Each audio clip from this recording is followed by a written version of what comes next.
বিশাল বড় নাস্তিক, অনেক বড় স্কলার, দীর্ঘদিন মসজিদে ইমামতি করেছে, মাদ্রাসায় শিক্ষকতা করেছে, অনেকগুলো ইসলামিক বই লিখেছে, নাস্তিক হয়ে গেছে। কারণ কি জানেন? কারণ হচ্ছে হুব্বুদ দুনিয়া, দুনিয়ার লোভ ছাড়তে পারে নাই। হাফেজ হয়েছে, দুনিয়ার লোভ ছাড়তে পারে নাই। মাওলানা হয়েছে, দুনিয়ার লোভ ছাড়তে পারে নাই। মুফতি হয়েছে, দুনিয়ার লোভ ছাড়তে পারে নাই। শাইখুল হাদিস হয়েছে, দুনিয়ার লোভ ছাড়তে পারে নাই। দুনিয়ার লোভ যে কোনো মানুষকে যে কোনো অবস্থায় গ্রাস করতে পারে। আর দুনিয়ার লোভ যখন থাকে তখন ও আর আলেম থাকে না, মুফতি থাকে না, ও আর মাওলানা থাকে না। ও এক সময় না এক সময় দেখবেন নাস্তিকের অনুসারী হয়ে যায়। কথা বুঝতে পেরেছেন? এই জন্য আমি ওপেনলি আপনাদের সামনে বলছি, দেখবেন কিছু ইসলামিক দল আছে, এরা বিভিন্ন সময় আওয়ামী লীগের সাথে জোট করেছে, এখন ইসলামিক দল ছাড়া অন্য দলের সাথে জোট করতে যাচ্ছে। আবার ওনারা বলে আপনারা হুজুর এক জায়গায় আছেন, ওনারা হুজুর না, ওনারা শাইখুল হাদিস না, ওনারা মুফতি না, ওনারা খতিব না, ওনারা আমাদের সাথে আছে। দেখেন আমাদের সাথে আলেমরাও আছে। আরে ভাই, ওনারা তো আলেম, ওনারা তো মুফতি, মুফতি ইমরান বশিরও তো মুফতি, ও নাস্তিক হলো কেন? এই জন্য আল্লাহওয়ালা থাকা, দুনিয়ার লোভ ত্যাগ করা একজন আলেমের জন্য, আল্লাহওয়ালার জন্য, মুসলমানের জন্য সবচাইতে বড় সার্টিফিকেট। দুনিয়ার কোনো কিছু দিয়ে আমাকে কেনা যাবে। মানুষ কেন নাস্তিক হয়? একদিনে কোনো মানুষ নাস্তিক হয় না, একদিনে অনেক মানুষ আস্তিক হয়ে গেছে। যে কোনো একটা পরিবেশে, একটা সিচুয়েশনে মানুষের ইমানের বাতি জ্বলে গেছে, মুমিন হয়ে গেছে, মুসলমান হয়ে গেছে, এরকম বহু নজর আছে। কিন্তু একদিনে নাস্তিক হয়ে গেছে এরকম কোনো নজির নাই। ইমানদার মুসলমান নাস্তিক হতে সময় লাগে। কোরআন এবং সুন্নাহর ভিতরে আল্লাহ পাক রব্বুল আলামিন নবীজি সাল্লাল্লাহু আলাইহি ওয়াসাল্লাম কয়েকটি কারণ উল্লেখ করেছেন যে মানুষ নাস্তিক হওয়ার কিছু কারণ আছে। আপনি আপনার অধীনস্থ যারা আছে তাদেরকে এই কারণগুলির ভিতরে প্রবেশ করতে দিবেন না। যদি দেন ক্ষতিগ্রস্ত হয়ে যেতে হবে। তার এক নম্বরে আল্লাহ পাক রব্বুল আলামিন সর্বপ্রথম মুমিনের ঈমান নষ্ট হওয়ার জন্য যে কারণ উল্লেখ করেছেন তা হচ্ছে আল কিবির আর রিয়া, গর্ব এবং অহংকার। এই জিনিসটা যদি মানুষের ভিতরে থেকে যায়, কোনো ইমানদারের ভিতরে, আস্তে আস্তে আস্তে আস্তে এক সময় এই ব্যক্তি নাস্তিক হওয়ার সমূহ সম্ভাবনা থাকে। গর্ব করে না মানুষ, হিংসা করে না, অহংকার করে না। গর্ব এবং অহংকার মানুষকে নাস্তিকতাবাদীর পথে নিয়ে চলে যায়, গোমরাহির পথে নিয়ে যায়। আমাদের ভিতরে যাদের গর্ব বেশি, অহংকার বেশি, এই রোগ এখনই তওবা করে দূর করতে হবে, তা না হলে অবস্থা খারাপ। আল্লাহ পাক রব্বুল আলামিন বলছেন, ইন্নাল্লাযীনা ইস্তাকবিরুনা আন ইবাদাতি সায়াদখুলুনা জাহান্নামা দাখিরিন। আল্লাহ পাক রব্বুল আলামিন বলেন, নিশ্চয় আমার বান্দাদের ভিতরে যাদের ভিতরে অহংকার আছে, যাদের ভিতরে রাগ আছে, ক্ষোভ আছে, হিংসা আছে, রিয়া আছে, কিবির আছে, আমি আল্লাহ পাক রব্বুল আলামিন ওই বান্দার কলবকে এমন অবস্থায় রেখে দেই, সায়াদখুলুনা জাহান্নামা দাখিরিন, এর জাহান্নামে যাওয়া ছাড়া আর কোনো গতি নাই। এর শেষটা হচ্ছে জাহান্নাম। মনের ভিতরে হিংসা আসতেই পারে, গর্ব আসতেই পারে, অহংকার আসতেই পারে, আশাটা অন্যায় নয়, তবে মনের ভিতরে এটা পুষে রেখে দেওয়া অন্যায়। আমার কিসের গর্ব, আমার কিসের অহংকার? আল্লাহ পাক রব্বুল আলামিন আমাকে একটা জীর্ণ শীর্ণ মানুষ বানিয়েছেন। আমার মতো কত মানুষ আছে রাস্তার পাশে বসে আছে, আমার মতো কত মানুষ মানুষের কাছে ভিক্ষা করে, আমার মতো কত মানুষ চোখে দেখতে পায় না, আমার মতো কত মানুষ হাঁটতে পারে না, আমার মতো কত মানুষ আছে কথা বলতে পারে না, আমার মতো কত মানুষ আছে পাগল রাস্তা দিয়ে উলঙ্গ অবস্থায় হেঁটে বেড়ায়। আল্লাহ পাক রব্বুল আলামিন আমাকে সুস্থ বানিয়েছেন, সামাজিক একটা মানুষ বানিয়েছেন, এতে আমার কোনো কৃতিত্ব নেই, সবটা একজন দান করেছেন। তিনি কে? এজন্য আল্লাহ পাক রব্বুল আলামিন বলেন, ইন্নাল্লাযীনা ইস্তাকবিরুনা আন ইবাদাতি, আমার গোলামের ভিতরে যারা অহংকার করে, যারা তাকাব্বুরি করে, যারা গর্ব করে, সায়াদখুলুনা জাহান্নামা দাখিরিন, এরা গর্ব করে না, অহংকার করে না, এরা জাহান্নামের পথে অগ্রসর হয়। এদের রাস্তা হচ্ছে জাহান্নামের পথ। জাহান্নামের পথ মানে হচ্ছে গুমরাহির পথ, হিদায়াতের বিপরীত নাস্তিক্যবাদের পথ, বেঈমানের পথ, কুফরের পথ, মুশরিকের পথ। এই পথের ভিতরে যারা হাঁটবে এরা একমাত্র গর্ব করবে, অহংকার করবে। ইমানদার কোন মুসলমান কোনদিন অহংকার আর গর্ব করতে পারে। নবীজি সাল্লাল্লাহু আলাইহি ওয়াসাল্লাম বলেন, মুসলিম শরীফের 91 নম্বর হাদিস, লা ইয়াদখুলুনাল জান্নাতা মান কানা ফি কলবিহি মিসকালা যাররাতিন মিন কিবির। কিয়ামতের ময়দানে আল্লাহ পাক রব্বুল আলামিন অনেক মানুষকে জান্নাতে দেবেন, যাদের নামাজের ভিতরে কিছু ত্রুটি আছে কিন্তু তারাও জান্নাতে চলে যাবে। রোজার ভিতরে ত্রুটি থাকবে, জান্নাতে চলে যাবে। তেলাওয়াতের ভিতরে কিছু ত্রুটি থাকবে, তারা জান্নাতে চলে যাবে। অনেক কিসমের মানুষ অনেক পাপের অন্তর্ভুক্ত থাকার কারণেও তারা জাহান্নামের থেকে মুক্তি পেয়ে আল্লাহ পাক রব্বুল আলামিন জান্নাতে দিয়ে দেবে। কিন্তু এক শ্রেণীর মানুষের ভিতরে অনেক কিছু থাকবে, নামাজ থাকবে, রোজা থাকবে, হজ থাকবে, যাকাত থাকবে, টুপি থাকবে, দাড়ি থাকবে, সততা সব থাকবে। একটা জিনিস থাকবে তাদের ভিতরে অতিরিক্ত, এই জিনিসটা থাকার কারণে কিয়ামতের ময়দানে আল্লাহ পাক রব্বুল আলামিনের হাবিব বলেন জান্নাতের ঘ্রাণও পাবে। সবাই বলেন মিসকালু হাব্বা মিসকালু যাররা। সরিষা দানা বা সরিষার বীজ পরিমাণ অহংকার, বড়ত্ব যদি কোনো মানুষের দিলের ভিতরে থাকে জান্নাতে যাবে না, বলেছেন মুহাম্মদ সাল্লাল্লাহু আলাইহি ওয়াসাল্লাম। এই জন্য অহংকার, গর্ব, এটা হচ্ছে জাহান্নামের বীজ, ঈমান নষ্টের বীজ। আপনি বিশাল একটা কম্বল, খাতা, বালিশ, লেপ, তোশক, ওর ভিতরে ছোট্ট একটা দানা আগুন রাখেন, মেজের কাঠি ধরায় ছোট্ট একটু আগুন ওর ভিতরে রেখে দেন, রেখে এরকম জড়ায় ধরে শুয়ে থাকেন। একটু পরে কি কম্বল আর কম্বল থাকবে? ল্যাপ আর ল্যাপ থাকবে? সব জ্বলে পড়ে কি হবে? শেষ হয়ে যাবে। মনের ভিতরে অহংকার থাকবে, দেখ ওর বংশ ভালো না, ওর চাইতে আমার বংশ অনেক ভালো, দেখ তুই ও কিছু পারে নাকি, আমি অনেক কিছু পারি, দেখ ওর কি আছে, আমি অনেক কিছু জানি, ওকে সাইজ করা আমার জন্য কোনো ব্যাপার না। এই যে গর্ব করা, অহংকার করা, এই অহংকারটা, এই গর্বটা ঈমান নষ্টের বীজ। নবীজি সাল্লাল্লাহু আলাইহি ওয়াসাল্লাম বলেছেন, কোনো মানুষের দিলের ভিতরে যদি এটা থাকে কিয়ামতের ময়দানে সে জান্নাতে প্রবেশ করবে না। আল্লাহ তুমি আমাদেরকে হেফাজত করো, সকলে পড়ি আমিন। 2 নম্বরে ইতাআতুন নফস।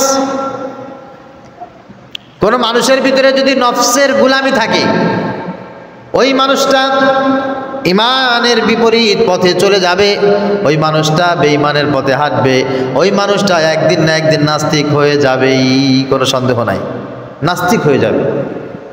যদি মনের কথা মতো চলে, মন যা বলে তাই করে, ইতাআতুন নফস, প্রবৃত্তির গোলামি করা, মনে যা বলে তাই শোনা, মনের ইচ্ছায় চলাফেরা করা, এই মানুষগুলি ইসলামের পথে থাকে না, এই মানুষগুলি নষ্ট হয়ে যায়, এই মানুষগুলি একসময় না একসময় নাস্তিক হয়ে যায়। এই জন্য আজকের আলোচনার বিষয় বলেছি মানুষ কেন নাস্তিক হয়। দেখবেন এই সমাজে নাস্তিক হয় তারা যারা স্বাধীনতা চায়, মনের ইচ্ছা মতো চলাফেরা করে। তো মন যা চাই তাই করা যাবে কেন? কারণ হচ্ছে এই মনের মালিক আমি না।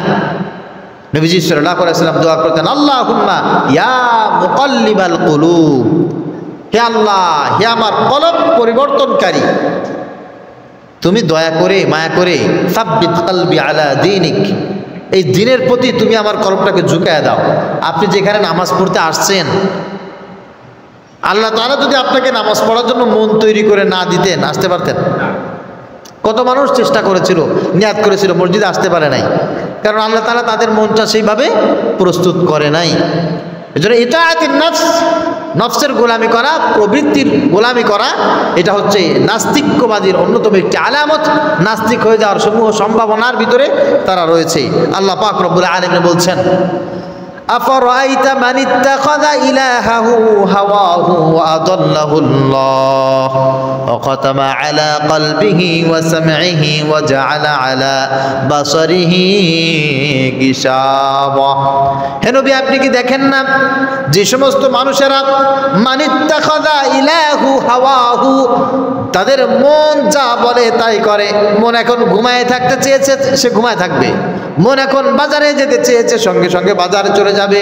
মন এখন গল্প করতে চেয়েছে, তাই মন গল্প করবে। মন গুনাহ করতে মনে চেয়েছে, তাই মন গুনাহ করতে মনে চেয়েছে, তাই গুনাহ করবে। মনে চাচ্ছে তুই বাড়ি ছেড়ে পালিয়ে চলে যা, তাই করবে। মনের গোলাম, নফসের গোলাম। মন যা চাই তাই করে। এই মানুষগুলোর প্রতি আমি আল্লাহ পাক রব্বুল আলামিন যে ব্যবহারটা করি, ওয়া আদাল্লাহুল্লাহ, আমি আল্লাহ পাক রব্বুল আলামিন এদেরকে হিদায়াত থেকে দূরে সরায়া এদেরকে পরিপূর্ণ গোমরাহের ভিতরে আমি নিমজ্জিত করি। এই মানুষগুলো গোমরাহ হয়ে যায়। এই মানুষগুলো 2 দিন পরে ঈমান ভালো লাগে না, ইসলাম ভালো লাগে না, নবীর সুন্নাত ভালো লাগে না। এই মানুষগুলোর ভালো মানুষ আর ভালো লাগে না, কোরআন সুন্নাহ ভালো লাগে না। খারাপ জিনিসগুলো সব চাইতে বেশি মজার লাগে। কারণ যারা মনের খেয়াল মতো চলে, কিছু মানুষ আছে না এরকম, কথা বলে না, কিছু মানুষ আছে না, আছে মনের যা চাইবে তাই করবে। বিস্তারিত আর কি বা বলতে পারি। মনে চেয়েছে তাই সিনেমা দেখতে যাবে, মনে চেয়েছে তাই নাটক দেখতে হবে, মনে চাইছে আজকে আমি মাদ্রাসায় যাব না, মনে চাইছে, কোনো সমস্যা টমস্যা কিছু না। মনে চাইছে আজকে যাব না, তাই যাব না। মনে চেয়েছে আজকে আমি এটা খাবো, তাই খাবো। মনের বিপরীত চলার নাম হচ্ছে ঈমান, নফসের বিপরীত চলার নাম হচ্ছে ইসলাম। প্রবৃত্তিকে বশ করে চলার নাম হচ্ছে তাকওয়া। সুবহানাল্লাহ বলেন। নবীজি সাল্লাল্লাহু আলাইহি ওয়াসাল্লাম বলেন, তাইস আব্দুদ দিনার ওয়া আব্দুদ দিরহাম, ধ্বংস হোক ওই সমস্ত মানুষ যারা আল্লাহ পাক রব্বুল আলামিনের পরে ভরসা করে না। তারা দুনিয়া আর আসবাবের প্রতি ভরসা করে, নিজের মনে যা চায় তাই করে। আর এদের মনের চাওয়া পাওয়া হচ্ছে টাকা পয়সা হলে সব হবে। দিনার দিরহাম, পয়সা অর্থ করি হলেই সব কিছু হয়ে যাবে। এখানে টাকা আছে আমি আছি, টাকা নাই আমি নাই, লাভ আছে আমি আছি, লাভ নাই আমি নাই। কিছু মানুষ আছে না এরকম, এরা হচ্ছে নফসের গোলামি করে। তাইস ওয়াইল, ধ্বংস হোক ওই সমস্ত মানুষ। আব্দুদ দিনার, যারা দিনারের গোলাম, বা আব্দুদ দিরহাম, যারা দিরহামের গোলাম, অর্থাৎ যারা টাকার গোলাম, যারা সম্পদের গোলাম, বাড়ির গোলাম যারা, এরা ধ্বংস হোক বলেছেন মুহাম্মদ সাল্লাল্লাহু আলাইহি ওয়াসাল্লাম। বুখারী শরীফের 2887 নম্বর হাদিস। এজন্য যাদের ভিতরে টাকা টাকা টাকা টাকা নিশা আছে না, দেখবেন দিন শেষে এরা নাস্তিক হয়ে যাবে, নাস্তিক হয়ে যাবে। কিছু মানুষ আছে টাকা ছাড়া কিছু চেনে না, লাভ ছাড়া কিচ্ছু চেনে না। ওদের কাছে টাকাই সব, পয়সাই সব। কে খাইলো না খাইলো, কে মরে গেল আর কে অসুস্থ হলো দেখার সময় নাই। আত্মীয় স্বজন বেড়াইতে আসলো, ওনাকে আসলো না, খোঁজ খবর নেয় না, কিচ্ছু করে না। ওর চিন্তা ফিকির হচ্ছে টাকা টাকা আর টাকা। ওর লাভ নাই, ওই ব্যক্তি সেখানে আর যায় না, সেখানে কথাও বলে না। সব জায়গায় যারা লাভই দেখবে, টাকা পয়সাই যাদের মুখ্য উদ্দেশ্য হবে, নবীজি সাল্লাল্লাহু আলাইহি ওয়াসাল্লাম বলেছেন এরা ধ্বংস হয়ে যাবে, এরা ভবিষ্যতে নাস্তিক হয়ে যাবে, নাস্তিকদের দোসর হবে, এরা দাজ্জালের অনুসারী হবে। আল্লামা দিলওয়ার হোসেন সাঈদী সাহেব এই সমস্ত মানুষের ব্যাপারে চমৎকার একটা গল্প বলতেন, উপমা বলতেন। কিছু সংখ্যক মানুষ আছে, এরা টাকা টাকা লাভ লাভ করতে করতে এমন একটা পর্যায়ে চলে গেছে, এদের কাছে জান্নাত জাহান্নামের মূল্যায়নও আর নাই। উদাহরণটা তিনি দিতেন যে কিয়ামত শুরু হয়ে গেছে, এখন ব্যক্তির নেকি আর বদি সমান হয়ে গেছে, নেকিও যা বদিও তাই। এবার আল্লাহ পাক রব্বুল আলামিন ফেরেশতাকে বলছে, আমার এই বান্দার তো নেকি বদি সমান হয়ে গেছে, ওর কাছে জিজ্ঞাসা করো কোথায় যাবে, ও যেখানে যেতে চায় ওকে সেখানে দাও। তো ফেরেশতারা এসে বলতেছে, আল্লাহর গোলাম তোমার হিসাব নিকাশ শেষ, তোমার তো নেকি বদি সমান হয়ে গেছে। আল্লাহ তাআলা জানতে চেয়েছেন তুমি এখন জান্নাতে যাবা নাকি জাহান্নামে যাবা। তখনও বলতেছে, ভাই জান্নাত জাহান্নাম দিয়ে আমার দরকার নাই, যেখানে গেলে আমার 2 পয়সা লাভ হবে আমাকে সেখানে দাও। যেখানে গেলে 2 পয়সা লাভ হবে আমাকে সেখানে দাও। আমাদের ভিতরে বহু বন্ধু বান্ধব পর্যন্ত আছে, 2 পয়সা লাভ যেখানে আছে সেখানে আছে, ঠিক কিনা? লাভ নাই, আপনি ধরে বাইতে মাইরে কাটেও তাকে সেখানে নিতে পারবেন না। লাভ আছে সেখানে সে আছে। এই মানুষগুলো ভবিষ্যতে নাস্তিক হয়ে যায়। নাস্তিক মানে ও আল্লাহকে মানে না, নবীকে মানে না, ইসলামকে মানে না, ওর কিছু লাগে না। এই মানুষের ইমানগুলো মারাত্মক ঝুঁকির ভিতরে। আল্লাহ তুমি আমাদেরকে এমন কট্টরপন্থী মন থেকে হেফাজত করো, সকলে বলি আল্লাহুম্মা আমিন। 3 নম্বরে নাস্তিক হয়ে যায় ওই সমস্ত মানুষ, আল জাহাল গায়রু ইলমুন নাফি', যারা মূর্খ থাকে, লেখাপড়া করে না, লেখাপড়ার কাছেও যায় না, এবং কিছু শিখলেও খারাপ জিনিস শেখে, ভালো কিছু শেখে না। এই সমস্ত মানুষ ভবিষ্যতে নাস্তিক হয়ে যায়। 2 শ্রেণীর মানুষ, একটা হচ্ছে যারা মূর্খ, লেখাপড়া মোটেও করে না, বুঝবেন, লেখাপড়া মোটেও করে না। আর একটা হচ্ছে এমন জিনিস শেখে, এমন জিনিস পড়ে, এমন জিনিসের প্রতি ওর আকর্ষণ, যেই জিনিসটা শুধু ক্ষতি, উপকারী কোনো কিছু নাই। অগায়রু ইলমুন নাফি', মানুষের উপকার হবে, রাষ্ট্রের কল্যাণ হবে, পৃথিবীর উন্নতি হবে, এমন কিছুও জানবে না। ও জানতে চাইবে শুধু হাবি জাবি, ও দানাই পায় তাই। এই মানুষগুলো ভবিষ্যতে নাস্তিক হয়ে যায়। এ থেকে আল্লাহ পাক রব্বুল আলামিন আমাদেরকে ফিরে থাকতে বলেছেন।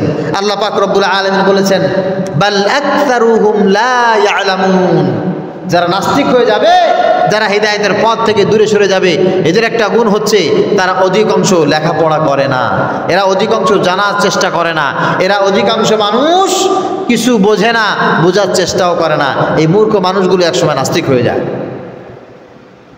তবে কিতাবের পড়া পড়লেই যে মানুষ আলেম হয়, শিক্ষিত হয়, বিষয়টা এমনটিও নয়।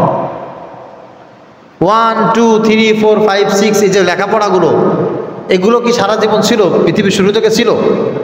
কথা বলেন। আপনার ছেলে মনে করেন এসএসসি পাস করছে, আপনি মিষ্টি খাওয়াইলেন, আমার ছেলে এসএসসি পাস করছে। কেন এসএসসি পাস? এসএসসি পাস এইটা আবিষ্কার হয়েছে কতদিন আগে। আর এসএসসি পাস করলেই যে মানুষ শিক্ষিত হবে, ইন্টার পাস করলে, অনার্স পাস করলে, মাস্টার্স পাস করলে যে মানুষ শিক্ষিত হবে, এই সার্টিফিকেটটা কে দিচ্ছে? এটা কি পৃথিবীর কোনো শিক্ষিত মানুষের ঘোষণা? এটা যাই না বলতেছেন নাকি না জানেন? এই SSC pass, inter pass, honours pass, masters pass এগুলো আবিষ্কার করেছে মূর্খ যারা, তারা। এসএসসি পাস করছে কে? যে ব্যক্তি কোনোদিন এসএসসি পাস করে নাই, সেই এসএসসি পাস আবিষ্কার করছে। যে কোনোদিন ইন্টার পাস করে নাই, সেই ইন্টার পাস আবিষ্কার করছে। অনার্স পাস, মাস্টার্স পাস আবিষ্কার করছে তারা, যারা কোনোদিন অনার্স পড়ে নাই, মাস্টার্স পড়ে নাই, তারাই এটা আবিষ্কার করছে। আচ্ছা মনে করেন পৃথিবীতে এখন ক্লাস 1 আবিষ্কার করতে হবে। ক্লাস 1 বলে পৃথিবীতে কিছু নাই। এখন ক্লাস 1-এর একটা শ্রেণী আমরা ওপেন করব। এখন এই ক্লাস 1-এ পড়াবে কারা? যারা কোনোদিন ক্লাস 1 পড়ে নাই, তারাই কিন্তু এখন ক্লাস 1-এ পড়াবে। তাহলে ক্লাস 1 আবিষ্কার করলো কারা? যারা কোনোদিন ক্লাস 1 পড়ে নাই।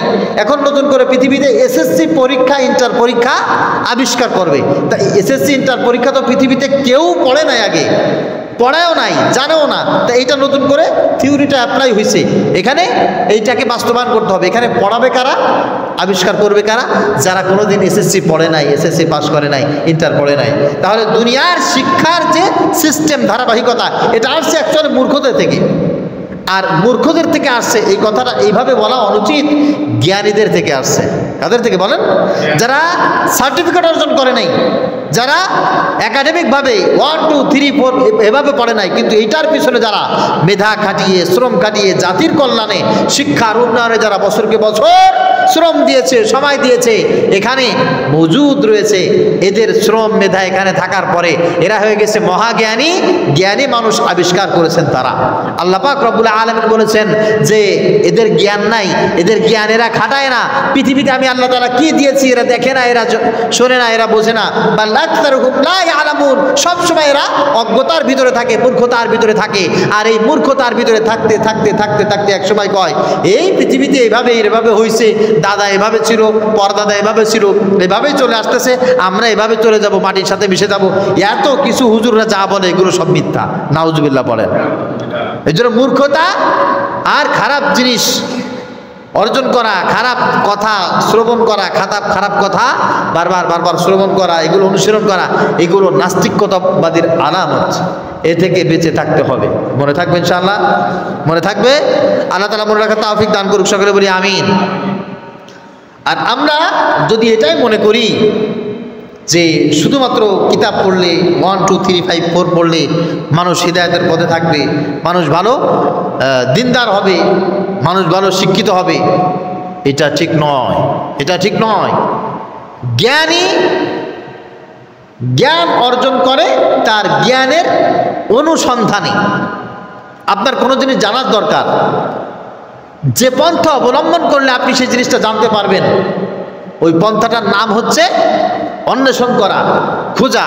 আর আপনি যে জিনিসটা পেয়েছেন ওইটা হচ্ছে জ্ঞান, আর আপনি পেয়েছেন, আপনি হচ্ছে মহাজ্ঞানী।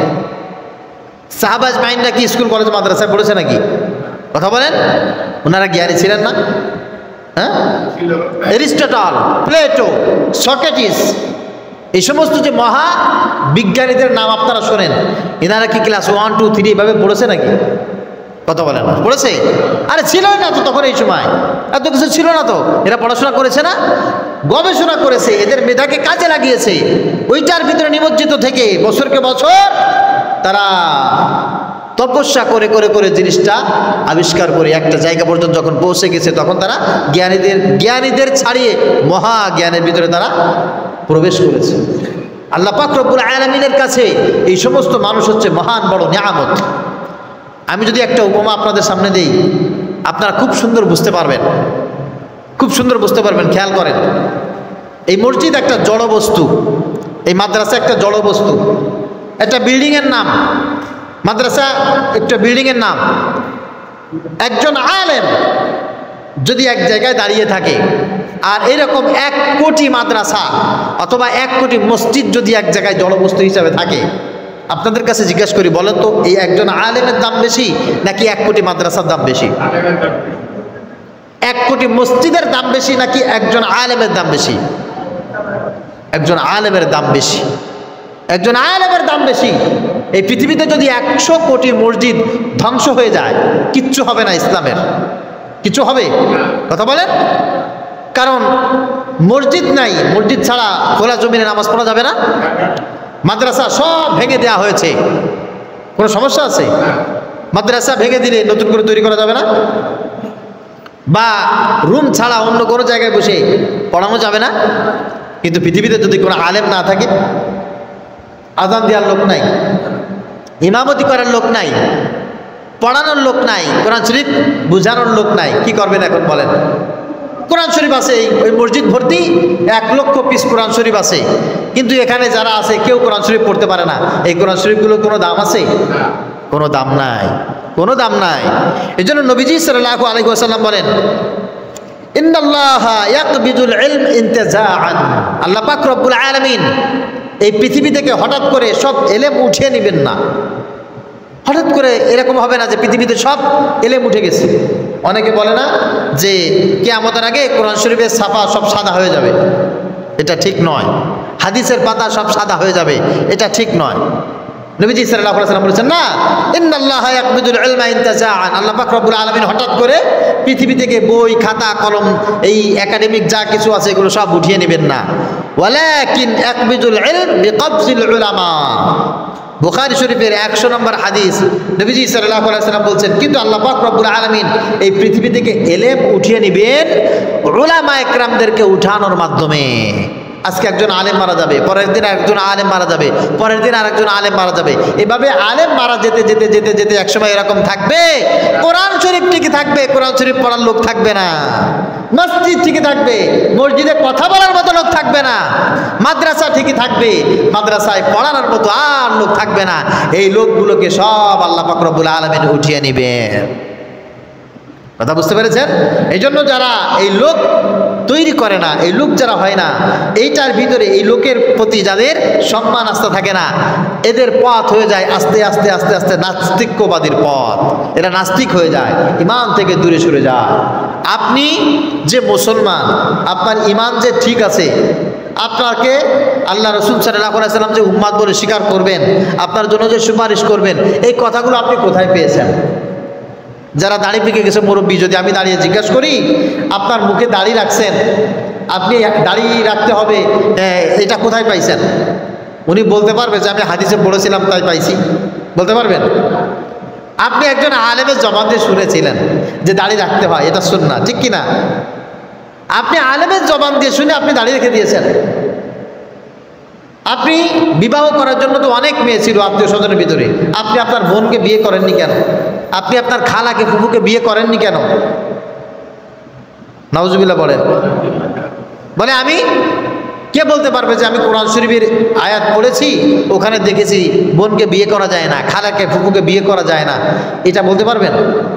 আপনি বলতে পারবেন যে আমি আলেমদের কাছে শুনেছি এদেরকে বিবাহ করা যায় না, আলেমদের কাছে শুনেছি। এখন কোরআন শরীফ আছে, আলেম নাই, আপনাকে এই কথাগুলো কে শোনাবে?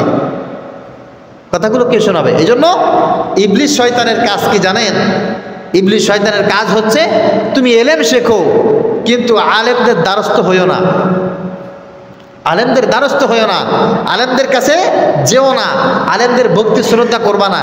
কারণ এলেম শিখলে মানুষ অনেক সময় গুমরা হয়ে যায় যদি আলেমদেরকে উস্তাদ হিসাবে না মানে, সম্মান না করে। কারণ এক সময় এগুলো সব থাকবে, আলেম থাকবে না, সেই সময় এলেমের আর কোনো কার্যকারিতা থাকবে না। উদাহরণস্বরূপ ছোট্ট করে একটু বলতে পারি, তা হচ্ছে মনে করেন আজকে আমাদের খুলনায় কোনো ডাক্তার নেই বা বাগেরহাটে কোনো ডাক্তার নেই। এখন আপনার বোনের, আপনার স্ত্রীর ডেলিভারি হবে, অথবা আপনার মার ওপেন হার্ট সার্জারি হবে, ইমার্জেন্সিভাবে ডেলিভারিকে সিজার করতেই হবে, অথবা হার্ট বুক কেটে ওপেন হার্ট সার্জারি করতেই হবে। এখন আপনি দেখলেন ডাক্তার নেই, সবাইকে বলতেছেন ভাই ডাক্তার কই, ডাক্তারকে বলে ডাক্তার তো নেই, তাহলে আমি কীভাবে করব? বলে ডাক্তারের যে বই পড়ে ডাক্তার অপারেশন করে সেই বইটা আছে, আর সে যন্ত্রপাতিও এখানে আছে। এখন আপনি বুকে হাত দিয়ে বলেন তো, ওই বই পড়ে আর ওই যন্ত্রপাতি দিয়ে আপনি সিজার করতে পারবেন? ওপেন হার্ট সার্জারি করতে পারবেন? কেন পারবেন না? কেন? বইও এখানে আছে, অস্ত্র এখানে আছে, পারবেন না কেন? হ্যাঁ, এর জন্য অভিজ্ঞ ডাক্তারের প্রয়োজন। ডাক্তারের ক্ষেত্রে আমরা এটা বুঝি, ইঞ্জিনিয়ারের ক্ষেত্রে আমরা এটা বুঝি, কিন্তু আলেমদের ক্ষেত্রে এটা আমরা বুঝতে চাই না। এই জন্য মানুষ নাস্তিক হয়ে যায়, এই জন্য নাস্তিক হয়ে যায়। হঠাৎ করে আপনার একজন নামাজি ভাই দেখবেন নাস্তিক হয়ে যাচ্ছে, হঠাৎ করে সে বলবে নামাজ দিয়ে কোনো ফায়দা নেই, রোজা দিয়ে কোনো ফায়দা নেই। এর ভিতরে অন্যতম কারণ হচ্ছে আলেমদের প্রতি সম্মান নাই, আলেমদের কথার প্রতি কোনো শ্রদ্ধা নাই। ফেসবুক ইউটিউবে গিয়ে আলেমরা যা বলে এটার বিরুদ্ধে খারাপ মন্তব্য করে। দেখ অমুক একজন মানুষ, আমিও একজন মানুষ, ও নাই মাদ্রাসায় পড়ছে, কিছু এলেম কালাম শিখছে, আমি নারী শিখতে পারি নাই, এইটুকু পার্থক্য, এই ছাড়া আর কি, ও যা পারে সব আমি পারি। নাউজুবিল্লাহ মিন যালিক পড়েন। এই জন্য আলেমদের শ্রদ্ধা মানে হচ্ছে ইমানের শ্রদ্ধা, আর আলেমদের প্রতি বৃদ্ধাঙ্গুলি দেখানো, আলেমদের প্রতি খারাপ দৃষ্টি করা মানে হচ্ছে নাস্তিক্যবাদীর পথ বেছে নেওয়া। যেই হোক না কেন আপনি দেখবেন যারা আলেমদেরকে খারাপ বলে এদের ইমান নিরাপদ না, 100 এরা নাস্তিক হয়ে যায়। আজকে থেকে কথাগুলো দেখবেন ইনশাআল্লাহ। আল্লাহ তাআলা আমাদেরকে বুঝার তৌফিক দান করুক, সকলে পড়ি আমিন। প্রিয় হাজিরিন, নবীজি সাল্লাল্লাহু আলাইহি ওয়াসাল্লাম এই বিষয়ে আমাদেরকে যেটা বলেছেন, আলেমদেরকে উঠিয়ে নেওয়ার মাধ্যমে কিন্তু এলেম উঠে যাবে, আর সেই সময় হেদায়েতও উঠিয়ে নেওয়া হবে, মানুষ সব নাস্তিক্যবাদীর পথ বেছে নিবে। 4 নম্বরে নাস্তিক হয়ে যায় ওই সমস্ত মানুষ আশাক অবাতালুল ফালসাফা। কিছু মানুষের ভিতরে একটা গুণ থাকে, সব জিনিসে শুধু সন্দেহ পোষণ করে না, আর ভুল দর্শন বেছে নেয়, আর সব সময়ের ভিতরে সন্দেহ প্রবণ হয়। সব জিনিসে সন্দেহ করা যায়? কথা বলেন না কেন? সব জিনিসে সন্দেহ করতে পারবেন আপনি? মনে করেন গ্রামের মানুষ, আপনাদেরকে গ্রামের কথাটাই বলি, আপনি কলা চাষ করেন, ধান চাষ করেন, পান চাষ করেন, সবজি চাষ করেন, মাছ চাষ করেন, এইগুলোর ভিতরে ফলমানি অনেকে দেয় না? কথা বলেন। আর আপনার মনের ভিতরে যদি এই সন্দেহ কাজ করে, এই দুনিয়ার সবাই ফরমালিন দেয়, ফরমালিন মানে হচ্ছে বিষ, এটা খাওয়া যাবে না, এই চিন্তা ফিকির করে যদি আপনি বাজারে যান, আপনি কিছু বাজার করতে পারবেন? আপনি খেতে পারবেন? বাঁচতে পারবেন? কেউ না কেউ অসৎ ব্যবসায়ী থাকবে, তাই বলে আপনি ভালো জিনিস যাচাই বাছাই করে কিনবেন না। এটা যদি আপনার টার্গেট হয়, আপনার লাইফ শেষ, আপনার লাইফ শেষ, আপনার কিচ্ছু করে করে আর খাবার দরকার হবে না। এই জন্য অনেক মানুষ আছে ধর্মের ক্ষেত্রেও ঠিক এই কাজটা করে, ইসলামের ক্ষেত্রে ঠিক এই কাজটা করে। আপনাদের ভিতরে আছে দেখবেন, আছে দেখবেন। ওই হিন্দুদের যেমন পূজা, আমাদের ওই রকম ঈদ আর কি, নাউজুবিল্লাহ পড়েন। খ্রিস্টানরা যেমন এরকম গির্জায় যায়, সেজদা টেজদা দেয়, সেবা টেবা দেয়, আমাদের নামাজ ওই রকম আর কি, নাউজুবিল্লাহ পড়েন। এটার সাথে কিসের সাথে কি মিলে ফেলছে? ওই আমরা যেমন অজু করি, ওরা এরকম করে মাথায় পানি টানি দেয় আর কি, ওই একই কথা, নাউজুবিল্লাহ। আমরা যেমন রমজানের রোজা রাখি, ওরা পূজার দিনে একটু উপোস করে, ওই রকম আর কি। সন্দেহ সন্দেহ কিসের সাথে কি মিলায়া ওর ইমান নষ্ট করে ফেলছে। মনে রাখতে হবে, পৃথিবীর প্রত্যেক ধর্মের প্রতি সম্মান রেখে বলছি, মনে রাখতে হবে ইসলাম একমাত্র এমন জীবন বিধান যেটা আল্লাহ পাক রব্বুল আলামিন পছন্দ করে যাচাই বাছাই করে আমাদের জন্য একমাত্র জীবন বিধান করেছেন এবং চ্যালেঞ্জ দিয়েছেন। কিয়ামত পর্যন্ত এর একটা ছোট থেকে ছোট থিওরিকে কেউ মিথ্যা প্রমাণ করতে পারবে না, পারবে না, পারবে না। মূর্খরা অনেক কথা বলবে, নাস্তিকেরা অনেক যুক্তি দেখাবে। নাস্তিকদের ছোটোখাটো যুক্তিতে, ওই অবজ্ঞা মূর্খদের ছোটোখাটো এই সমস্ত ফালসাফায় ফিলোসফিতে ইসলামের কোনো জিনিস নষ্ট হয়ে যাবে না। আপনি জানেন না, বোঝেন না, এই দোষ তো আর কোরআন সুন্নাহর পরে দিতে পারেন না। আল্লাহ বলছেন বাল হুম ফি শাক্কি ইয়ালআবুন, বাল হুম ফি শাক্কি ইয়ালআবুন। যারা এই সমস্ত সব জায়গায় সন্দেহ প্রবণ হয়, এরা ইসলামকে খেলতামাশা মনে করে, হাসি ঠাট্টা মনে করে, অন্যান্য জিনিসের মতো এরা এইগুলোকে তুচ্ছ তাচ্ছিল্য করে। অচিরে এরা দেখতে পারবে এই জিনিস নিয়ে এরকমভাবে খেল তামাশা করলে অবস্থাটা কেমন ভয়াবহ পরিণতি হয়। ইসলামের ছোট থেকে ছোট, ক্ষুদ্র থেকে ক্ষুদ্র কোন একটা থিওরিকে কবর, হাসর, মিজান, ফুলসিরাত, আলমে আরওয়াহ, আলমে রূহ, আলমে বারজাখ, জান্নাত, জাহান্নাম, নিয়ামত সম্পর্কে ছোট থেকে ছোট, ক্ষুদ্র থেকে ক্ষুদ্র কোন একটা থিওরিকে এক যাররা পরিমাণ কেউ সন্দেহ পোষণ যদি করে, ঈমান থাকবে না। আর সন্দেহ প্রমাণ হলে এটা মিথ্যা প্রমাণ করতে কিয়ামত পর্যন্ত আল্লাহ পাক রব্বুল আলামিন চ্যালেঞ্জ দিয়েছেন, কেউ পারবে না, পারবে না, পারবে না।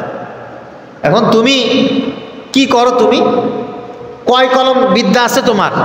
কয়টা বই পড়েছো? তুমি আল্লাহর ভুল ধরো, ইসলামের ভুল ধরো, তুমি নবীর ভুল ধরো, ইসলামিক থিওরি নিয়ে কথা বলো। কি পড়েছো তুমি? কি এলেম আছে তোমার? কি বিদ্যা আছে তোমার? আল্লাহ পাক রব্বুল আলামিনের কোরআন কারীমের একটা শব্দ আয়াত পড়ে সেটার ব্যাখ্যা করতে পারবা তুমি? নবীজি সাল্লাল্লাহু আলাইহি ওয়াসাল্লামের হাদিসের একটা অনুবাদ বলতে পারবা তুমি? এও তো পারো না। ইংরেজিতে একটা লেকচার দিতে পারবা? ইংরেজিতে একটা বই পড়ে সেই বইটা তুমি অনুবাদ করতে পারবা? কি বক্তব্য আছে তোমার ইসলাম নিয়ে? তুমি যে বলো হুটহাট করে এই আছে, ওই আছে, তা আছে, এ নাই, তা নাই, একটা মন্তব্য করে ফেললে তুমি, এই অধিকার কোনো মানুষকে, দুনিয়ার কোনো মানুষও দিতে পারে না।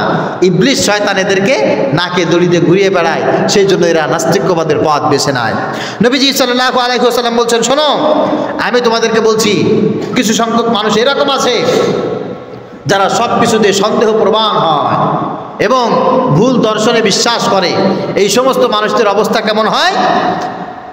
যখন এদের মৃত্যুর সময় চলে আসে, প্রত্যেকটা মানুষের যখন মৃত্যুর সময় চলে আসে, ইয়াতিশ শাইতান আহাদুকুম, তোমাদের প্রত্যেকের সামনে শয়তান চলে আসবে, ফায়াকুল, এবং শয়তান এসে বলতে থাকবে, মান খালাকা কাযা ওয়া কাযা, মান খালাকা কাযা ওয়া কাযা। এই শয়তান হাতে দেখায় বলতে থাকবে, এই বলো তো এটা কে বানিয়েছে, এ বলো তো এটা কে সৃষ্টি করেছে, এ বলো তো এটা কিভাবে সৃষ্টি হয়েছে। ইবলিস শয়তান তোমাদেরকে কাছে এসে এইভাবে সবসময় বলতে থাকে। এখন আপনাকে কে সৃষ্টি করেছেন? ইবলিস শয়তান যদি আপনাকে প্রশ্ন করে, কে ইমরান তুমি এখন শুয়ে আছো, তোমার কাছে প্রশ্ন, তুমি তো ধর্ম নিয়ে যাচাই বাছাই করো, তোমাকে কে সৃষ্টি করেছে? আমি বললাম যে আমাকে আল্লাহ সৃষ্টি করেছে। ও তাহলে আল্লাহ সৃষ্টি করেছে, তাহলে তোমার বাবা মা, যে তোমার বাবা মার মাধ্যমে তুমি পৃথিবীতে আসলা, এই কথাটা মানুষকে বলো কেন? একজনকে মা বলে কেন মানো, একজনকে বাবা বলে কেন মানো? তা মা বাবা তোমার সৃষ্টিকর্তা নাকি আল্লাহ? এখন ও তো সব কিছুতে সন্দেহ করে। কি করে বলেন? সব কিছুতে সন্দেহ প্রমাণ। কেউ কিছু একটা বললে চিন্তা করে হ্যাঁ তাই তো, তাই তো, তাহলে অবস্থা কি হলো? আমার সৃষ্টিকর্তাকে মা বাবা নাকি আল্লাহ? নাউজুবিল্লাহ বলেন। এই সন্দেহ প্রমাণ যারা হয় তারা মৃত্যুর সময় ধরা খেয়ে যাবে। ইবলিস শয়তান এসে জিজ্ঞাসা করবে, কিরে এই খেতে যে ধান হয়েছে, এই ধান কে সৃষ্টি করেছে? বলবে আল্লাহ সৃষ্টি করেছে। ও আল্লাহ সৃষ্টি করেছে, তাহলে একজন মানুষ যে জমিতে ধান বিছাইলো, ওখান থেকে চারা হইলো, আবার ওখান থেকে উঠায় জমি সুন্দর করে তৈরি করে ওখানে বীজ রোপণ করলো, সার দিল, পানি দিল, তাহলে এই লোক কি? এখন ওর মাথা তো চিন্তা, কিরে তাই তো, তাই তো, তাহলে ধান কি কৃষক বানিয়েছে নাকি আল্লাহ বানিয়েছে? নাউজুবিল্লাহ। এই জন্য সন্দেহ তৈরি করা ইমানের ক্ষেত্রে, ইসলামের ক্ষেত্রে কোনো বিষয় নিয়ে সন্দেহ তৈরি করলে মানুষ নাস্তিক হয়ে যায়। ইবলিস শয়তানের কাজ হচ্ছে সবসময় আপনার ভিতরে সন্দেহ তৈরি করা। এই হাদিস আল্লাহর একজন গোলাম পড়েছিলেন, একজন মুহাদ্দিস, যে মৃত্যুর পূর্বে ইয়াতিস শয়তান ফায়াকুলু মান খালাকা কাযা ওয়া কাযা, যে মৃত্যুর সময় ফির শয়তান আসবে, এসে বলতে থাকবে, এই বলো তো এটা কে সৃষ্টি করেছে, ওইটা কে সৃষ্টি করেছে, ওটা কে সৃষ্টি করেছে, বিভিন্ন প্রকার যুক্তি দেবে। বান্দা যখন বলবে যে এটা আল্লাহ সৃষ্টি করেছে, তখন ইবলিস শয়তান আরও বেশি করে আর একটা উপমা ওখানে পেশ করবে। তো আমি ইবলিস শয়তানের সাথে ডিবেট করব, করে আমি ইবলিস শয়তানকে হারাবো। এই রকমভাবে সব কিছু যে আল্লাহ সৃষ্টি করেছে এই রকম দলিল 100 দলিল খাতায় লিখে সেই আল্লাহর ওলি শাইখুল হাদিস সুন্দর করে উপস্থাপন করেছে। কয়টা দলিল? কথা বলেন কয়টা? 100 দলিল কোরআন থেকে হাদিস থেকে, যে সব কিছু কে সৃষ্টি করছে? আল্লাহ। তখন 100 দলিল পেয়ে মনে মনে খুশি, যাক এইবার মনে হয় আমার ইমান একটু নিরাপদ, যেহেতু ইবলিস শয়তান আমাকে জিজ্ঞাসা করলে আমি সব কথার উত্তর দিতে পারবো। রাস্তা দিয়ে যাচ্ছে, দেখে এক লোক, মানে আমাদের গ্রামে ভাষায় বলে কিসেন, হ্যাঁ, দিনমজুর, কুলি, মানে কাঠুরিয়া, মূর্খ, কোনো কাজ বাজ পারে না, ওই কাজ করে, কাঠ কাটে আর খায়। দেখলেই বোঝা যায় যে উস্কো ফুস্কো, কোনো লেখাপড়া জানে না, সুন্দর করে সাজিয়ে গুছিয়ে কথাও বলতে পারে না। রাস্তার পাশে এক লোক কাঠ কাটতেছে। ওই লোকের দিকে যখন নজর গেছে তখন বলতেছে, হায় হায়, আমি নাই শিক্ষিত, আমি নাই আলেম, ইবলিস যদি আমাকে জিজ্ঞাসা করে যে সব কিছু কে সৃষ্টি করছে, আমি নাই বলবো আল্লাহ। যখন ও আমার কথা শুনবে না, তখন আমি ওকে এক এক করে 100 দলিল পেশ করতে পারবো।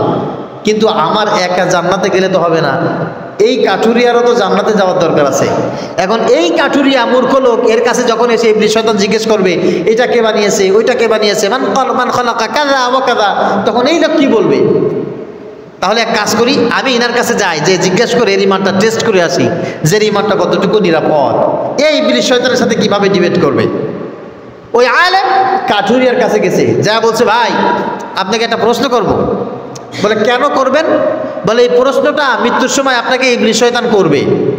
এখন মনে করেন মৃত্যুর আগে যদি আমি আপনাকে করি, তাহলে এটার উত্তর কি হবে আপনি যদি একটু বলতেন, আমি আপনার ইমানের বিষয়ে একটু সন্দেহ দূর করতাম।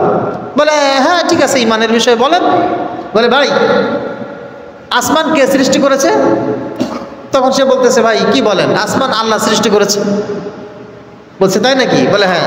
বলে আমি যদি এখন আপনাকে বলি যে আসমান আল্লাহ সৃষ্টি করে নাই, তাহলে আপনি উত্তর কিভাবে দেবেন?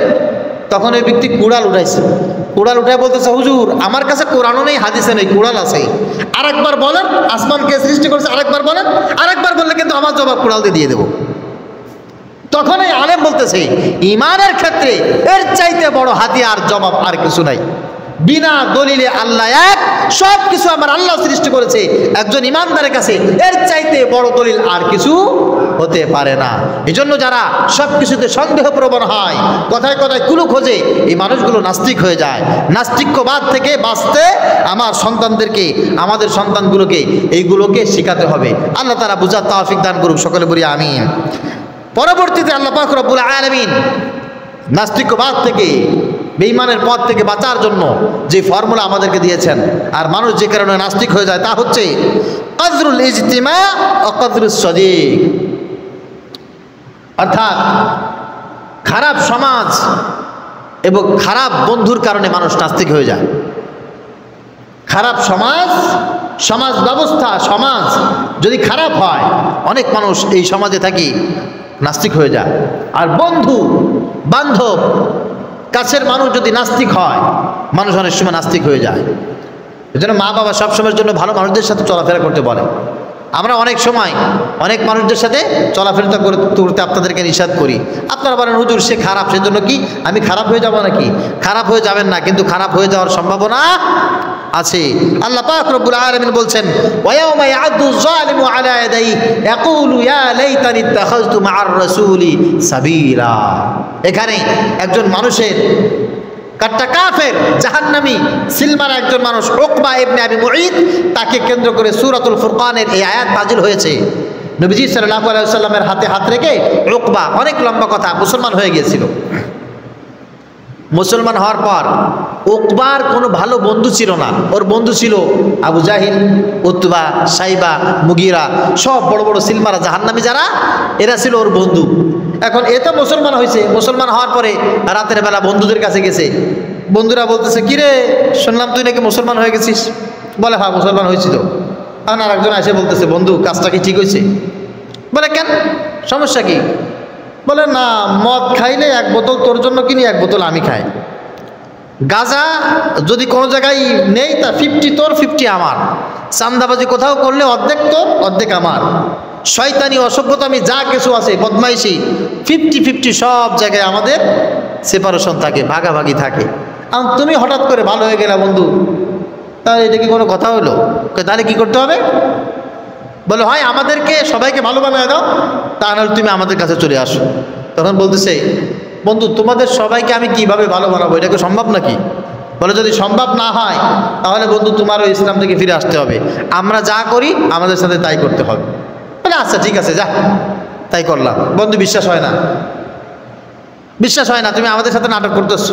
বলে না, নাটক তো আমি মুহাম্মদুর রাসূলুল্লাহ সাল্লাল্লাহু আলাইহি সাল্লামের সাথে করেছি। নাউজুবিল্লাহ বলে। বলে কি নাটক করেছো? বলে আমি তার সাথে হাতে হাত দিয়ে একটু কলমা পড়েছি, মুসলমান হয়েছি, টুপি মাথায় দিয়েছি, এই যে এক নামাজ পড়েছি, এই পর্যন্ত খালাস। আমি আসলে ভালো ইসলাম কবুল করি নাই, আমি এগুলো নাটক করেছি।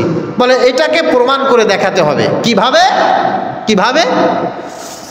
বলে আমাদেরকে সাথে নিয়ে মুহাম্মাদের সামনে গিয়ে তার মুখের উপরে থু মেরে দিয়ে আসতে হবে। বলে এটা কোনো ব্যাপার হলো নাকি? চলো যাই। বন্ধুদেরকে সাথে নিয়ে মুহাম্মদুর রাসূলুল্লাহ সাল্লাল্লাহু আলাইহি ওয়াসাল্লামের সামনে মুখে থু মেরে দিয়েছে। নাউজুবিল্লাহ। আমার রাসূল সাল্লাল্লাহু আলাইহি ওয়াসাল্লাম জমিনে দাঁড়ানো ছিলেন, আছাড় দিয়ে জমিনের উপরে পড়ে গেছে। যখন পড়ে গেছে, আল্লাহ পাক রব্বুল আলামিন এই আয়াত নাযিল করেছেন, ওয়ায়াউমা ইয়া'আদ্দু যালিমু আলা ইয়াদাইহি ইয়াকুলু ইয়া লাইতানি ইত্তাখাযতু মা'আর রাসূলি সাবিলা। হে নবী, অপেক্ষা করেন, এই মানুষটা কিয়ামতের ময়দানে নিজের হাতের আঙ্গুল চিবায় চিবায় খাবে আর বলবে, হ্যাঁ আমি আমার রাসূলকে পেয়েছিলাম, আমার বাড়ির সামনে আলেম ছিল, মসজিদ ছিল, মাদ্রাসা ছিল, আমার বাড়ির সামনে ওয়াজ মাহফিল হয়েছে, উলামায়ে কেরাম সব কিছু আমার সামনে বলেছে, তারপরেও আমি আলেমদের কথা মানি নাই, তারপরেও আমি রাসূলের কথা মানি নাই। লামাত্তাখিয ফুলানান খলিলা। ওই অসভ্য গাঁজাখোর, মদখোর, অসভ্য ছিনতাইকারী, চাঁদাবাজি, বদমাইশ, সন্ত্রাসী যারা করেছে, মানুষ খুন যারা করেছে, এদেরকে আমি আমার বন্ধু বানিয়েছি, ভালো মানুষগুলোকে আমি কেন যে বন্ধু বানাইলাম না? এই কথা বলবে আর নষ্ট হয়ে যাবে, আফসোস করতে থাকবে কিয়ামতের ময়দানে। এই জন্য খারাপ বন্ধু, খারাপ সমাজ মানুষকে নাস্তিক বানায়। কি বানায় বলেন তো? সবাই বলেন কি বানায়? নাস্তিক বানায়। ইতিপূর্বে আপনারা দেখেছেন কিছু সংখ্যক মানুষ একটা দল করেছে, সেই দলের রায় হয়েছে কিছু সংখ্যক আলেমকে ফাঁসি দিতে হবে, কিছু সংখ্যক আলেমকে ফাঁসি দিতে হবে। আমি অনেক মানুষ, আমার এলাকার অনেক মানুষের জবান দিয়ে শুনেছি, আমরা দেলাওয়ার হোসেন সাঈদীর ফাঁসি হোক কিনা চাই না, তারপরে দলীয় কর্মসূচি, নেতাকে খুশি করতে মিছিলে যেতে হবে তাই গিয়েছিলাম। আপনাদের জানা আছে এরকম 2-4-5 জন মানুষের নাম আছে, তারা চায় নাই, আওয়ামী লীগ করে কিন্তু চায় নাই দেলাওয়ার হোসেন সাঈদী সাহেবের ফাঁসি হোক। আজকের এই দিনে আল্লামা শহীদ দেলাওয়ার হোসেন সাঈদী সাহেবের জানাজায় আমি গিয়েছিলাম, এখান থেকে সেই পিরোজপুরে জানাজায় গিয়েছিলাম। আহারে মানুষ, আহারে মানুষ, মানুষ মানুষের জন্য, দিনের জন্য এত কিছু করতে পারে। আল্লামা দেলাওয়ার হোসেন সাঈদী সাহেব তার জীবন এবং কর্ম এবং তার কোরআনের প্রতিটি বাচন ভঙ্গি শব্দ আমাদের সামনে জ্বলন্ত উপমা, একটা উদাহরণ। তো তুমি একজন নেতাকে খুশি করতে গিয়ে দলের ভাবমূর্তি ঠিক রাখতে গিয়ে তুমি যদি একজন আলেমের ফাঁসি কামনা করতে পারো, তুমি যে নাস্তিক হয়ে মরবা কোনো সন্দেহ নাই। নাস্তিক হয়ে মরাটাই তোমার জন্য স্বাভাবিক। আল্লাহ পাক রব্বুল আলামিন সেটাই আমাদেরকে জানিয়ে দিয়েছেন।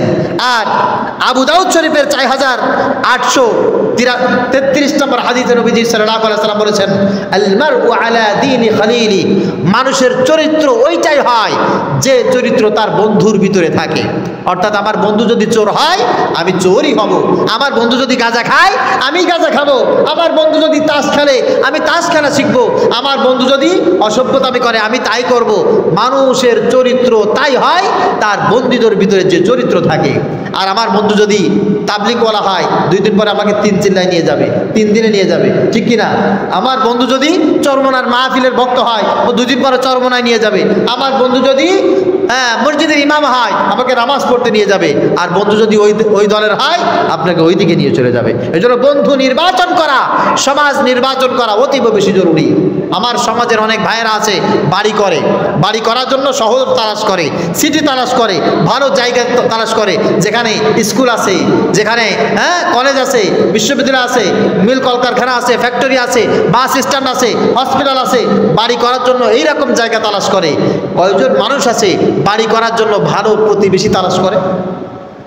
আমি ওই জায়গায় বাড়ি করব যে জায়গায় একজন আলেম বসবাস করে, যে জায়গায় একটা ভালো মানুষ বসবাস করে, সৎ মানুষের বসবাস যেখানে, আমি ওই জায়গায় বসবাস করব। উচিত ছিল আমি ওখানে বসবাস করব যেখানে ভালো মানুষের বসবাস, ঠিক কিনা বলেন? আমাদের বাড়িঘর যেখানে আছে অনেক ক্ষেত্রে আমরা জাহান্নামের ভিতরে আছি। আমাদের ডানে বামে সামনে পিছনে আল্লাহ রাসূল খোদার নাম নাই, কোরআন তেলাওয়াত নাই, সকাল থেকে শুরু করে রাত পর্যন্ত যা উচ্চারিত হয় এগুলো আমাদের ঈমান নষ্টের একটা আলামত হিসেবে আমাদের সামনে উপস্থাপিত, তাই ছাড়া আর কিছু না, ঠিক কিনা? আল্লাহ তাআলা আমাদেরকে বুঝার তৌফিক দান করুক, সকলে বলি আমিন। এজন্য নাস্তিক হওয়ার জন্য সর্বশেষ যে কারণ, সেই কারণটা হচ্ছে হুব্বুদ দুনিয়া। যাদের ভিতরে দুনিয়ার মহাব্বত খুব বেশি, এরা ভবিষ্যতে নাস্তিক হওয়ার সমূহ সম্ভাবনা আছে, সমূহ সম্ভাবনা আছে। একজন আলেম দেখবেন হঠাৎ করে নাস্তিক হয়ে গেছে, একজন মসজিদের ইমাম দেখবেন নাস্তিক হয়ে গেছে। নাস্তিক মুফতি মাসুদ নাম শুনেছেন আপনারা অনেকে, ঢাকা শহরের বিশাল বড় এক মসজিদের ইমাম, মুফতি, দীর্ঘদিন ইমামতি করেছে, নাস্তিক হয়ে গেছে। আমার নামে নাম ইমরান বিন বশির, মুফতি ইমরান বিন বশির নাস্তিক হয়ে গেছে, বিশাল বড় নাস্তিক, অনেক বড় স্কলার, দীর্ঘদিন মসজিদে ইমামতি করেছে, মাদ্রাসায় শিক্ষকতা করেছে, অনেকগুলো ইসলামিক বই লিখেছে, নাস্তিক হয়ে গেছে। কারণ কি জানেন? কারণ হচ্ছে হুব্বুদ দুনিয়া, দুনিয়ার লোভ ছাড়তে পারে নাই। হাফেজ হয়েছে, দুনিয়ার লোভ ছাড়তে পারে নাই। মাওলানা হয়েছে, দুনিয়ার লোভ ছাড়তে পারে নাই। মুফতি হয়েছে, দুনিয়ার লোভ ছাড়তে পারে নাই। শাইখুল হাদিস হয়েছে, দুনিয়ার লোভ ছাড়তে পারে নাই। দুনিয়ার লোভ যে কোনো মানুষকে যে কোনো অবস্থায় গ্রাস করতে পারে। আর দুনিয়ার লোভ যখন থাকে তখন ও আর আলেম থাকে না, মুফতি থাকে না, ও আর মাওলানা থাকে না, ও এক সময় না এক সময় দেখবেন নাস্তিকের অনুসারী হয়ে যায়। কথা বুঝতে পেরেছেন? এই জন্য আমি ওপেনলি আপনাদের সামনে বলছি, দেখবেন কিছু ইসলামিক দল আছে, এরা বিভিন্ন সময় আওয়ামী লীগের সাথে জোট করেছে, এখন ইসলামিক দল ছাড়া অন্য দলের সাথে জোট করতে যাচ্ছে। আবার ওনারা বলে আপনারা হুজুর এক জায়গায় আছেন, ওনারা হুজুর না, ওনারা শাইখুল হাদিস না, ওনারা মুফতি না, ওনারা খতিব না, ওনারা আমাদের সাথে আছে। দেখেন আমাদের সাথে আলেমরাও আছে। আরে ভাই, ওনারা তো আলেম, ওনারা তো মুফতি, মুফতি ইমরান বশিরও তো মুফতি, ও নাস্তিক হলো কেন? এই জন্য আল্লাহওয়ালা থাকা, দুনিয়ার লোভ ত্যাগ করা একজন আলেমের জন্য, আল্লাহওয়ালার জন্য, মুসলমানের জন্য সবচাইতে বড় সার্টিফিকেট। দুনিয়ার কোনো কিছু দিয়ে আমাকে কেনা যাবে? কথা বলেন? একজন ইমানদার তার ইমান বিক্রি করবে? দুনিয়ার কোনো সহায় সম্পত্তি, লোভ, পদ, এমপি, মন্ত্রিত্বের কাছে একজন ইমানদার বিক্রি হবে? কখনো কোনো অবস্থায় সম্ভব না। আল্লাহ পাক রব্বুল আলামিন বলেছেন, যারহুম ইয়াকুলু ওয়া ইয়াতামাত্তাউ ওয়া ইউলহিহিমুল আমাল। হে নবী, আপনি দেখছেন ওরা ইমানদার, ওরা মুসলমান, কিন্তু আমি আল্লাহ তাআলা বলছি ওদেরকে ছেড়ে দেন, ওদেরকে ছেড়ে দেন। দুনিয়ায় ভালো কিছু করার আশা ওদের মত্ত পাগল হয়ে গেছে। ইয়াকুলু ওয়া ইয়াতামাত্তাউ, এরা একটু ভালো খেতে চায়, এরা ভালো করে এনজয় করতে চায়, ভালো একটু গাড়িতে চড়বে, একটু মন্ত্রী হবে, এমপি হবে, চেয়ারম্যান হবে, এর জন্য এরা সব কিছু করতে পারে। এদেরকে নামাজি ভাইবেন না, এদেরকে আলেম ভাইবেন না, এদেরকে ইমানদার মুসলিম ভাইবেন না, এদেরকে নাস্তিকদের অনুসারী ভাববেন।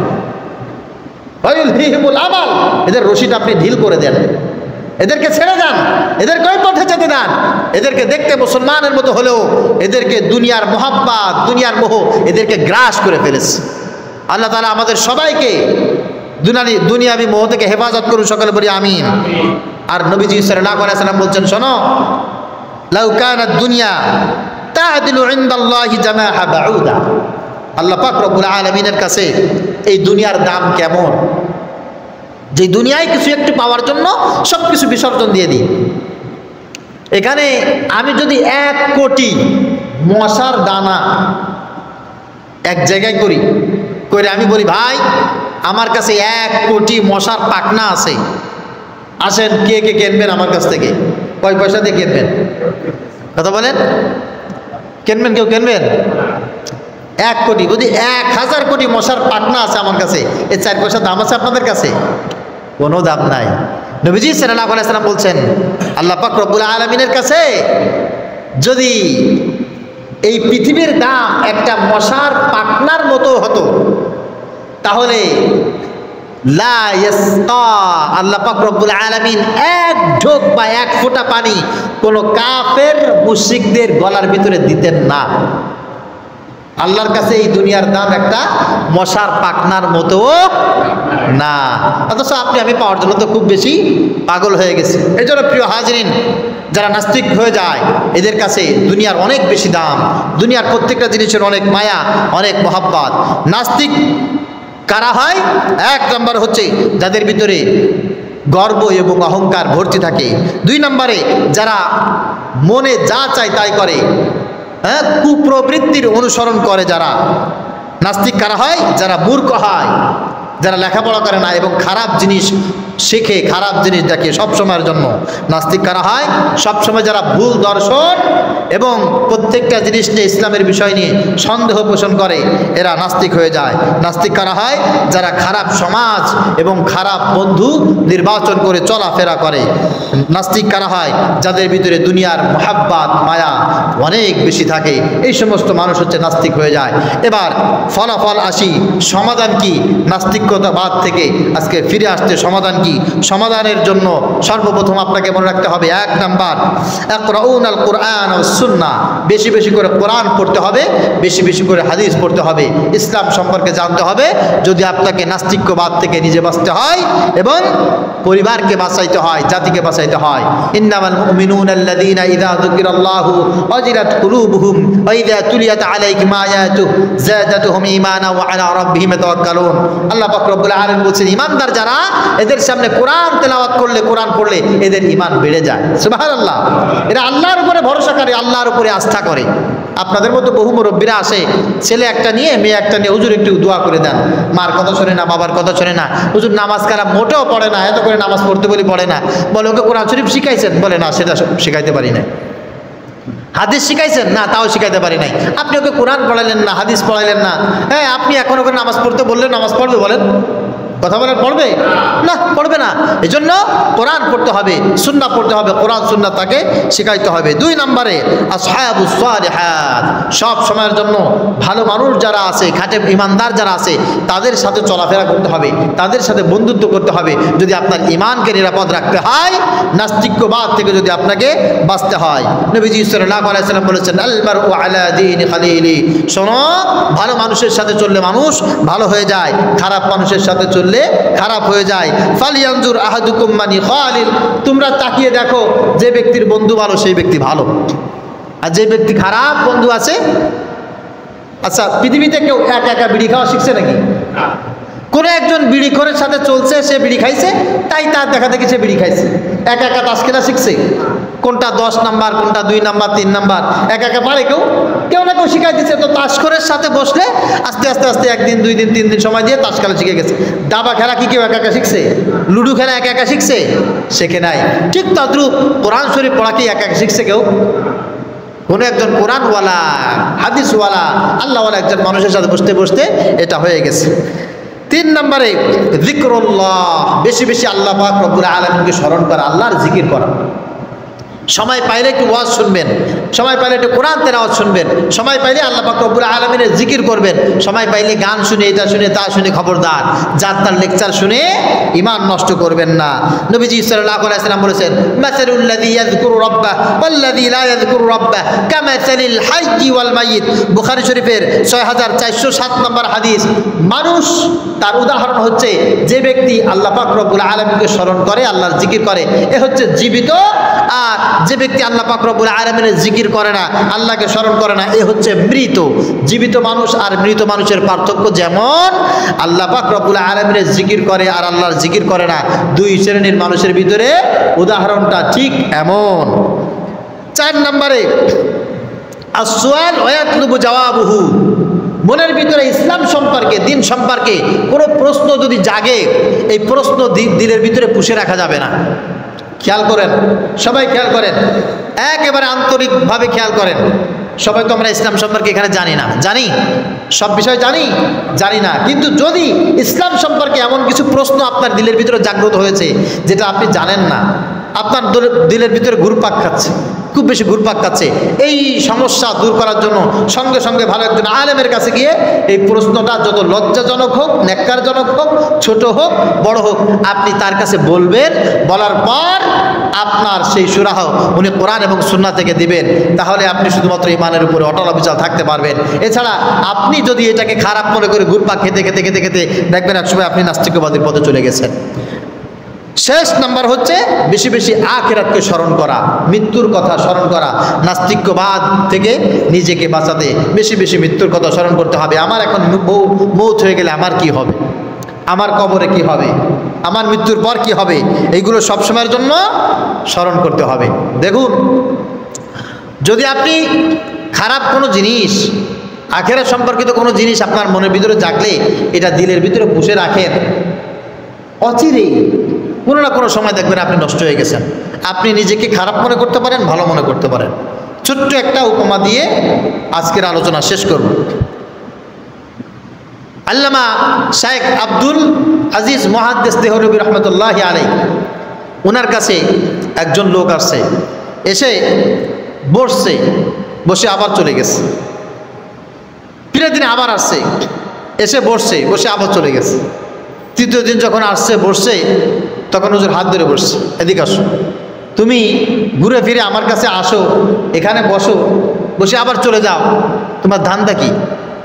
কেন এই জায়গায় আসো? আমার কথা শেষ পর্যন্ত শোনো না। এখানে তোমার আসার উদ্দেশ্য কি আর বসার উদ্দেশ্য কি আর চলে যাওয়ার কারণটা কি বলো? তখন উনি বলছে, হুজুর আমি আসি একটা জিনিস জানার জন্য, সেই জন্য এসে এখানে বসি, আপনার কাছে প্রশ্ন করব, কিন্তু লজ্জায় ঘৃণায় আমার নিজের প্রতি এত খারাপ লাগে আমি প্রশ্নটা আপনাকে করতে পারি না। এই জন্য হুজুর আমি চিন্তা করছি আমি আর আপনার কাছে প্রশ্ন করব না, আমি এলাকা ছেড়ে চলে যাব, আমার এই মুখ আর কাউকে দেখাবো না।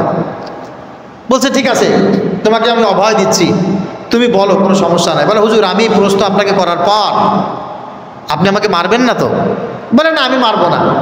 আমাকে সব মানুষের ভিতরে এখান থেকে লজ্জা দিয়ে বের করে দেবেন না তো? বলে না, আমি দেবো না। বলে হুজুর আমার স্ত্রী কিন্তু আমাকে বের করে দিয়েছে। আমার স্ত্রী এই স্বপ্ন শোনার পর আমাকে বলছে তোমার মতো শয়তানের সাথে আমি ঘর করবো না, বেরোয় যাও। আগে হুজুর দ্বারা যে শুনে আসো তোমার ঈমান আছে না নাই। তখন বলতেছে বাবা তোমার স্বপ্নের কথাটা একটু বলো তো। বলে হুজুর স্বপ্ন হচ্ছে আমার ঘরের ভিতরে কোরআন শরীফ আছে, আমি রাত্রে স্বপ্ন দেখি কি আমি ঘরের থেকে ওই মাথা থেকে কোরআন শরীফ সব নামায় মাটিতে রাখছি, রাইখা ওই 3টে কোরআন শরীফ মাটির উপরে দিয়ে আমি কোরআন শরীফের উপরে পালা দিয়ে দাঁড়ায় আছি। আমি এই স্বপ্ন প্রথম দিন দেখছি, কিছু বলি নাই। দ্বিতীয় দিন দেখছি, মনকে সান্ত্বনা দিছি। তৃতীয় দিন দেখার পরে আমি আমার স্ত্রীকে বললাম যে ঘরের ভিতরে 3টা কোরআন শরীফ ছিল, কোরআন শরীফ নামায়া এরকম কোরআন শরীফ মাটির উপরে রাখি আমি কোরআন শরীফের উপরে উঠে দাঁড়ায় রয়েছি। হুজুর আমার স্ত্রীর সাথে সাথে আমাকে বলছে যে তোমার সাথে আমি আর ঘর করবো না। এইরকম অসভ্য মানুষ হয় আর একাধিকবার এই স্বপ্ন দেখে। তুমি হুজুরের কাছে যাও, যে সমাধান নিয়ে আস। হুজুর আমি আপনাকে লজ্জায় ভয়ে বলতে পারি না, এই প্রশ্ন আমি আপনার কাছে কেমনে করব? হুজুর জবাব দিয়েছেন, জবাব দেওয়ার আগে আমি যে জন্য এটা বলেছি, ইসলামের ব্যাপারে কোনো প্রশ্ন মনের ভিতরে আসলে সেটা জমায়ে রাখা যাবে না, তাহলে কিন্তু ঈমান নষ্ট হয়ে যাবে। আপনি জানেন না, ইসলাম সম্পর্কে আপনার ধারণা নাই, আপনি স্বপ্ন সম্পর্কে সে সম্পর্কে সৃষ্টি সম্পর্কে খারাপ ধারণা করতে আপনাকে অধিকার কে দিয়েছে? শেখ আব্দুল আজিজ মুহাদ্দিস দেহলভী রহমতুল্লাহ আলাইহি উনি দাঁড়িয়েছেন, দাঁড়িয়ে বলছে, যুবক আমার বুকে আসো। সুবহানাল্লাহ বলেন। তুমি আমাকে মিষ্টি খাও, তোমার জন্য তো শুভ সংবাদ। বলে, হুজুর এই স্বপ্নের ভিতরে ভালো কি আছে আর শুভ সংবাদের কি আছে? কোরআন শরীফ পাড়া দিয়ে দাঁড়িয়েছি মাটির উপরে রেখে। বলে, যুবক সব জিনিস মানুষকে আল্লাহ পাক রব্বুল আলামিন বুঝার মতো শক্তি তৌফিক দেয় না। এইটার অর্থ হচ্ছে আল্লাহ পাক রব্বুল আলামিন অচিরে তোমাকে 3টে সন্তান দান করবেন। সুবহানাল্লাহ বলেন। 3টে সন্তান দান করবেন, আর এই প্রত্যেকটা সন্তান কোরআনের হাফেজ হবে। তোমার পায়ের নিচে তোমার ওরাসে আল্লাহ পাক রব্বুল আলামিন 3টে হাফেজে কোরআন দান করবে। সেই শুভ সংবাদ আল্লাহ পাক রব্বুল আলামিন শব্দের মাধ্যমে অগ্রিম তোমাকে দেখিয়েছে। বলে, হুজুর এইটার অর্থ এই? হুজুর আমি জানি না, হুজুর আমি এখন যাই আগে আমার স্ত্রীকে বলে আসি। বিষয় হচ্ছে আপনি যেটাকে খারাপ করে করতেছেন ইলম না থাকার কারণে, এটা খারাপ নাও হতে পারে। যেই কারণে ইসলামের প্রতি আপনার সন্দেহ, ওই কারণে আপনার ঈমান জাগ্রতও হতে পারে। মনে থাকবে ইনশাআল্লাহ। আল্লাহ পাক রব্বুল আলামিন আমাদের সবার ঈমানকে হেফাজত করে ইসলামের উপরে অটল অবিচল রেখে দিনের উপরে কায়েমাত দায়েম থেকে চলার তৌফিক দান করুক। সকলে বলি আমিন।